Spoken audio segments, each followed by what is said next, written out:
सच के लिए बेखौफ बेबाक जंग, वर्तमान क्रांति न्यूज़ 24 के संग। नमस्कार, स्वागत है आपका आपके अपने वेब चैनल वर्तमान क्रांति न्यूज़ 24 में, और मैं हूं आपके साथ गंगाधर पत्रकार। भदोही के नवागत क्षेत्राधिकारी प्रियांक जैन के नेतृत्व में भदोही पुलिस ने कई दिनों से वांछित चल रहे 7 शातिर चोरों को 1.5 लाख के चोरी के बर्तनों सहित गिरफ्तार करने में एक बड़ी सफलता हासिल की है।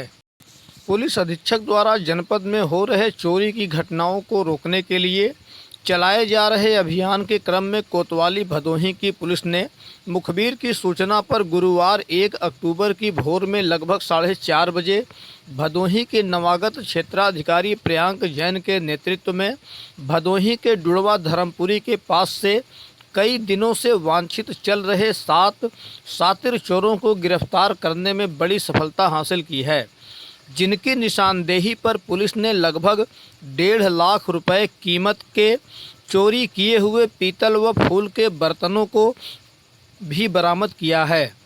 पकड़े गए अभियुक्तों में राहुल दुबे उर्फ निहाल कुमार पुत्र नन्हे दुबे निवासी बनकट थाना सुरियावा, सूरज मौर्य पुत्र शिव प्रसाद मौर्य निवासी सियरहा थाना भदोही, सौरभ पुरी उर्फ बिट्टू उर्फ पुत्र रमेश पुरी निवासी डुड़वा धर्मपुरी थाना भदोही, सद्दाम अली उर्फ सोनू पुत्र स्वर्गीय अल्लाउद्दीन निवासी डुड़वा धर्मपुरी थाना भदोही, रुपेश दुबे उर्फ राइडर उर्फ गोलू पुत्र राकेश दुबे निवासी बनकट थाना सुरियावा, विशाल मोदनवाल पुत्र शंकर मोदनवाल निवासी नरोत्तमपुर थाना भदोही तथा सुक्खू गुप्ता उर्फ कबाड़ी पुत्र स्वर्गीय कल्लू राम निवासी डुड़वा धर्मपुरी थाना भदोही हैं।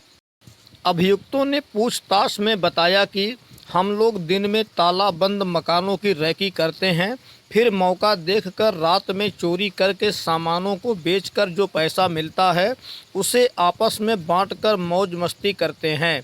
इस अभियान में भदोही कोतवाली प्रभारी श्रीकांत राय, निरीक्षक चित्रकूट पुरी, उप निरीक्षक सुनील कुमार यादव, संतोष कुमार राय, इंद्रजीत यादव सहित अन्य सिपाही मौजूद रहे। पुलिस अधीक्षक रामबदन सिंह ने इस अभियान में शामिल टीम को नगद पुरस्कार देने की घोषणा की है।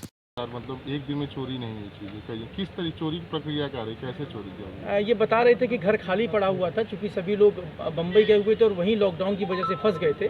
तो ये लोग क्या रेकी करते थे, किस घर में ताला पड़ा हुआ है। इनका चोरी करने का यही स्टाइल था कि दिन में देखते थे किस घर में ताला पड़ा हुआ है और उसी में ये रात में जो है चोरी करते थे। तो नीचे बाबा सोते रहे और ऊपर पेड़ के द्वारा छत पे चढ़ गए और नसैनी से नीचे उतर आए, और उसके बाद जो भी कमरे आसपास बने हुए थे उनको इन्होंने काट के आरी से और उसमें अंदर जाके जो है इन्होंने चोरी की है। यही इनका स्टाइल था चोरी करने का। दूसरी बड़ी खबर जो हम आपको दिखाने जा रहे हैं वो इस समय भदोही जनपद की सबसे बड़ी खबर बनकर सामने आ रही है। हाथरस में हुए दलित किशोरी के गैंग रेप व निर्मम हत्या का मामला अभी शांत भी नहीं हो पाया, और तब तक भदोही में एक और दलित नाबालिग लड़की के साथ रेप व हत्या का नया मामला उभर कर सामने आ चुका है। इस नए हत्या और रेप के मामले के बारे में आगे कुछ भी बताने से पहले हम आपको बता देना चाहते हैं कि जनपद भदोही में 2 महीनों के अंदर यह दूसरा मामला है जिसमें किसी बच्ची की रेप के बाद हत्या की आशंका जताई जा रही है। आपको बता दें कि इससे पहले विगत 19 अगस्त को भदोही कोतवाली के चक तुलसी गांव में खुशबू नामक एक नाबालिग किशोरी की रहस्यमयी परिस्थितियों में हुई मौत पर कई दिनों तक भदोही में हंगामा हुआ था, और जिसके बारे में स्थानीय पुलिस ने लीपापोती करके मामले को ठंडे बस्ते में डाल दिया था। जनपद में 2 महीनों के अंदर घटित होने वाला रेप व हत्या का यह दूसरा मामला है गोपीगंज थाना क्षेत्र के चक राजा राम तिवारीपुर गांव का, जहां एक 11 वर्षीय दलित नाबालिग लड़की की लाश खेतों में छत विछत अवस्था में पाए जाने से क्षेत्र में सनसनी फैल गई। इस विषय में हमारे सहयोगी पत्रकार आनंद तिवारी व आदर्श पांडे की संयुक्त टीम से प्राप्त जानकारी के अनुसार उक्त गांव निवासी मुकेश गौतम की 11 वर्षीय पुत्री दिन में करीब 12 बजे घर से कुछ खरीदने के उद्देश्य से सड़क पर आई थी। इसी बीच कुछ अज्ञात लोगों ने जबरन उसे घसीटकर पास के खेत में ले जाकर उसके साथ न सिर्फ दुराचार किया बल्कि उसके अंगों को भी काटकर उसकी निर्मम हत्या कर दी। बच्ची के चेहरे को उन हवसियों ने ईंट से कूचकर बुरी तरह जख्मी भी कर दिया था।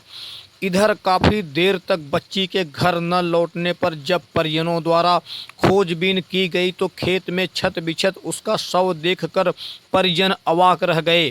कुछ ही देर में बात जंगल के याक की तरफ फैल गई और देखते ही देखते घटना स्थल पर भारी भीड़ इकट्ठा हो गई।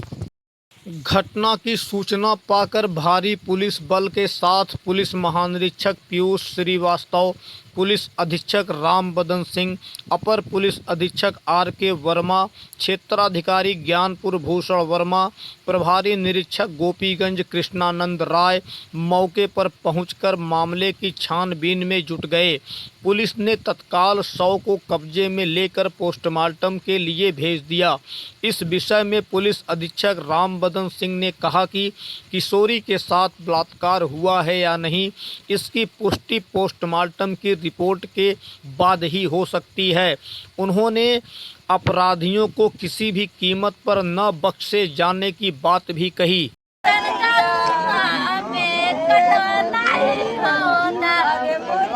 कैसे नाबालिग की मौत हुई? देखिए 14:56 पर लगभग 3 बजे कंट्रोल रूम को सूचना गई थी कि एक लड़की शौच के लिए गई थी बाजरे के खेत में और उसकी जो है हत्या कर दी गई है। जब मैं यहाँ मौके पे आया तो मैंने उस लड़की का नाम आंचल है, उनके पिताजी का नाम मुकेश है। तो उनके जो चाचा हैं अरविंद, उनसे पूछताछ हुई। उन्होंने बताया कि सर वो यहाँ पर आई थी, जब करीब वो आधा घंटे पौन घंटे नहीं लौटी तो इन्होंने खोज खबर ली उसकी। जब उन्होंने खोजा तो देखा कि वो उसको किसी ने सर कूच दिया था उसका ईंटों से और डेड बॉडी मिली थी। इसके बाद वो उसे डॉक्टर ए.एन. सिंह है हम मिर्जापुर तिराहे पर वहाँ ले गए थे। उन्होंने बता दिया था कि बच्चे की मृत्यु हो गई है। तो उसके बाद वो डेड बॉडी यहाँ ले आए हैं। अब हम बच्ची की उम्र कितना है, क्या लगता है सर हत्या करने का कारण क्या हो सकता है इसमें? देखिए बच्ची की उम्र 14 साल करीब है जो बताई गई है मुझे, और इसमें रेप हो सकता है क्योंकि और बच्ची के मारने का कोई रीज़न नहीं हो सकता है, कोई उसकी दुश्मनी नहीं हो सकती है।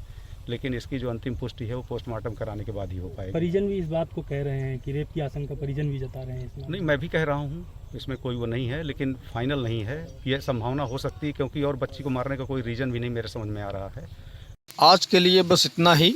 जल्द ही मिलते हैं एक नई खबर के साथ। तब तक के लिए गंगाधर का नमस्कार।